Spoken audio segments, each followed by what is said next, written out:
অনেক ডাক্তাররা দেখছি আমাদের কথাগুলো বিশ্বাস করে না। ডাক্তাররা বলে যে জিন বলতে কিছুই নাই। সেদিন একটা রোগী আমার কাছে এসেছিল, যে ওই রোগীটা আইসিইউর মধ্যে ছিল। তারপরে আরো বিভিন্ন পরীক্ষা করছে, এমআরআই নাকি পরীক্ষা বলে, এটা করছে, করার পরে কোনো কি নাই, ওইটার মধ্যে কোনো রোগ আসে নাই। কিন্তু এই রোগীটা যখন আমার এখানে আসলো, তখন আমি আধা ঘন্টার পরে রোগীটা পূর্ণ সুস্থ হয়ে গেল। আমার প্রশ্ন থাকলো এখানের মধ্যে ডাক্তার সাহেবের কাছে, যে যদি জিন বলতে কিছুই না হয়, তাহলে এতদিন পর্যন্ত এই রোগীর কোনো রোগ কেন আপনারা ধরতে পারলেন না? এই রোগীটা কেন এসে আমার এখানে সুস্থ হয়ে গেল? এটা হলো আপনার কাছে আমার প্রশ্ন।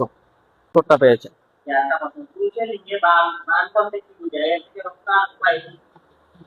মাশাআল্লাহ, পরিচালক ভাই আরেকটা প্রশ্ন করেছেন, পুরুষের লিঙ্গে বান। আসলে এটা আমি জিনিসটা অনেক সময় আমরা বুঝি না। পুরুষের লিঙ্গ বান বলতে কি বোঝায়?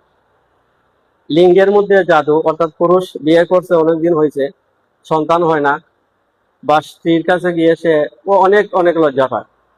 অনেক ডাক্তার কবিরাজ দেখাইছে, কিন্তু এটা কোনো কাজ আসে না। পুরুষের লিঙ্গে বান দুই কারণে হইতে পারে। একটা হইলো শয়তান জিন। ওই শয়তান জিনগুলা একটা পুরুষের লিঙ্গের মধ্যে বান দিতে পারে। যেমন কিছুদিন আগে আমার কাছে একটা রোগী এসেছিল নরসিংদী থেকে। এই ছেলেটাকে একটা জিন তার লিঙ্গের মধ্যে বান মেরে দিছে বা জাদু করে দিছে। বান বলতে বোঝায় জাদু বোঝায়, পুরুষের লিঙ্গের মধ্যে জাদু করে দিছে। আমি ছেলেটাকে ট্রিটমেন্ট করলাম, আলহামদুলিল্লাহ ছেলেটা সুস্থ হয়েছে। আমি যে কথাটা বলতে চাই, পুরুষের লিঙ্গে বান বলতে দুইটা অবস্থা হয়। একটা হলো জিন থেকে পুরুষের লিঙ্গের মধ্যে বান মারা হয়, আর একটা হইলো কোনো মানুষ কাউকে ক্ষতি করার জন্য তান্ত্রিকের মাধ্যমে জাদু করিয়া ওই লিঙ্গের মধ্যে বান মারা হয়। যেমন কিছুদিন আগে গাজীপুর থেকে আমার কাছে একটা রোগী পেশেন্ট বলল যে ভাই, আমার প্রতিবেশী একটা লোক আমাকে কবিরাজের মাধ্যমে আমার লিঙ্গের মধ্যে বান মেরে দিছে, যার কারণে সব সময় শক্ত হয়ে থাকে, কোনো সময় কি হয় না, এটা নরম হয় না। আমি ডাক্তার ট্রিটমেন্ট নিলাম, হসপিটালের মধ্যে ছিলাম, তারপর ওটা দূর হইতেছে না। এইভাবে মানুষের লিঙ্গের মধ্যে বান মেরে দেয়, অর্থাৎ সন্তান না হওয়ার জন্য, স্বামী স্ত্রীর মধ্যে একটা সুসম্পর্ক নষ্ট হওয়ার জন্য। অনেক দুশ্মন বা কোনো মেয়ে তার প্রেমিক বিয়ে করছে, কোনো মেয়ে কি করছে, সে প্রতিজ্ঞা করছে যে তোমার সংসার হইতে আমি দিব না, তখন ওই মেয়েটা কি করছে, এটা তান্ত্রিকের কাছে গিয়ে এই ছেলেটার লিঙ্গের মধ্যে বান মেরে দিচ্ছে, অর্থাৎ তার সংসারটা নষ্ট করে দিচ্ছে। ইনশাল্লাহ এই পুরুষের বান সম্পর্কে যদি আপনারা, বিভিন্ন ভিডিও রয়েছে আমার ইউটিউবের মধ্যে, পুরুষের লিঙ্গ বান সম্পর্কে বিস্তারিত জানতে পারবেন। আর যদি কেউ ট্রিটমেন্ট নিতে চান, আপনারা আমাদের এখানে নম্বর দেওয়া থাকবে, ইনশাল্লাহ আপনারা আমাদের এখানে এসে ট্রিটমেন্ট নেবেন। আশা করি আপনার প্রশ্নের উত্তরটা আপনি পেয়েছেন। জি, এটাও পুরুষের লিঙ্গের বানের মতো একটা অবস্থা, মহিলার জরায়ুতে বান।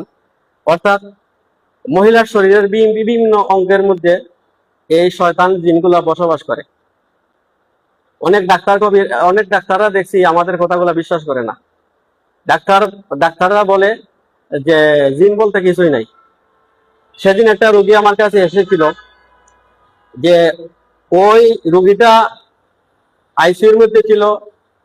তারপরে আরো বিভিন্ন পরীক্ষা করছে, এমআরআই নাকি পরীক্ষা বলে, এটা করছে, করার পরে কোনো কি নাই, ওইটার মধ্যে কোনো রোগ আসে নাই। কিন্তু এই রোগীটা যখন আমার এখানে আসলো, তখন আমি আধা ঘন্টার পরে রোগীটা পূর্ণ সুস্থ হয়ে গেল। আমার প্রশ্ন থাকলো এখানের মধ্যে ডাক্তার সাহেবের কাছে, যে যদি জিন বলতে কিছুই না হয়, তাহলে এতদিন পর্যন্ত এই রোগীর কোনো রোগ কেন আপনারা ধরতে পারলেন না? এই রোগীটা কেন এসে আমার এখানে সুস্থ হয়ে গেল? এটা হলো আপনার কাছে আমার প্রশ্ন। কথা হচ্ছে, মহিলার জরায়ুর মধ্যে বান কেন হয়? মহিলার জরায়ুর মধ্যে শয়তান জিনরা বান মেরে থাকে। জিন বা তান্ত্রিকরা দুশ্মনী করে, তান্ত্রিকরা বান মেরে থাকে। এই বান মারার কারণে মহিলার বাচ্চাদানির মধ্যে যে একটা বাচ্চা হওয়ার কথা, এখানে বাচ্চা হয় না। এই বাচ্চা অনেকদিন হয়ে গেছে, বিয়ে করছেন, কিন্তু বাচ্চা হচ্ছে না। এই কারণগুলোর মধ্যে একটা কারণ হচ্ছে মহিলার জরায়ু বান অথবা পুরুষের লিঙ্গে বান। আশা করি আমার প্রশ্নের উত্তরটা আপনি পেয়েছেন।